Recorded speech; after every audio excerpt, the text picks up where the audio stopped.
అఖిల్ అక్కినేని నటించిన 'Lenin' cinema ప్రస్తుతం box office వద్ద దూసుకుపోతుంది. ఈ సినిమా ఇప్పటికే ప్రపంచవ్యాప్తంగా దాదాపు 62,49,00,000 గ్రాస్ కలెక్షన్లు సాధించి అందరి దృష్టిని ఆకర్షించింది. అఖిల్ కెరీర్లోనే ఇది ఒక కీలక విజయంగా అభిమానులు భావిస్తున్నారు. యాక్షన్, ఎమోషన్, పవర్ఫుల్ స్క్రీన్ ప్రెజెన్స్తో అఖిల్ మరోసారి ప్రేక్షకులను ఆకట్టుకున్నారని సోషల్ మీడియాలో ప్రశంసలు వెల్లువెత్తుతున్నాయి.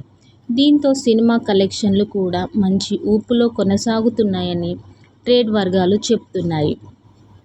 మరి మీరు ఈ 'లెనిన్' సినిమా చూశారా? మీకు ఎలా అనిపించింది? ఈ సినిమా ఇంకా ఎంత కలెక్షన్లు సాధిస్తుందని మీరు అనుకుంటున్నారు? మీ అభిప్రాయం కామెంట్లో చెప్పండి. ఇలాంటి తాజా ఇంట్రెస్టింగ్ అప్డేట్స్ కోసం మీరు మన ఛానల్ని సబ్స్క్రైబ్ చేసుకోండి. Thank you very much. మీరు కూడా ప్రస్తుతం 'లెనిన్' సినిమా చూడండి. నేను చూశాను, చాలా బాగుంది.